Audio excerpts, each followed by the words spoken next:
ஹாய்ங்க. நிறைய பேருக்கு பார்த்தீங்கன்னா, பேங்கிள்ஸ் நல்லா கச்சிதமா போடணும்னு ஆசை இருக்கும். ஆனா, இந்த கை மூட்டு இருக்கு இல்லைங்களா? இந்த இடத்துல போடும்பொழுது மட்டும் பார்த்தீங்கன்னா, எங்களுக்கு கஷ்டமா இருக்கு. இல்ல பேங்கிள் ஒரு சில நேரத்தில உடைஞ்சிடுது அப்படின்னு சொல்லி ஃபீல் பண்ணியிருக்கீங்க. ஸோ, அவங்களுக்கான ஒரு டிப்பு தாங்க இந்த வீடியோல நம்ம சொல்லப் போறோம்.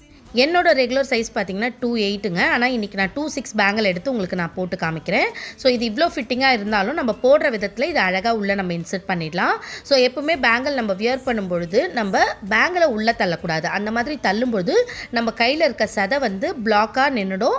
ஸோ, பேங்கிள் உள்ள போகாம அத தடுத்துரும். அதுக்கு பதிலா ஒரு ஃபிங்கர்ல பேங்கிள உள்ள தள்ளிட்டு, இன்னொரு ஃபிங்கர்ல நம்ம சதைய வந்து வெளிய ரிலீஸ் பண்ணணும். அந்த மாதிரி நம்ம ரிலீஸ் பண்ணும்பொழுது பேங்கிள் உங்களுக்கு ஈஸியா உள்ள போயிடும். எந்த ஒரு கஷ்டமும் இருக்காது. வளையலும் உடையாது. அதே மாதிரி பேங்கிள ரிமூவ் பண்ணும்போதும் சேம் ஃபார்மேட் தான் நம்ம யூஸ் பண்ணணும்.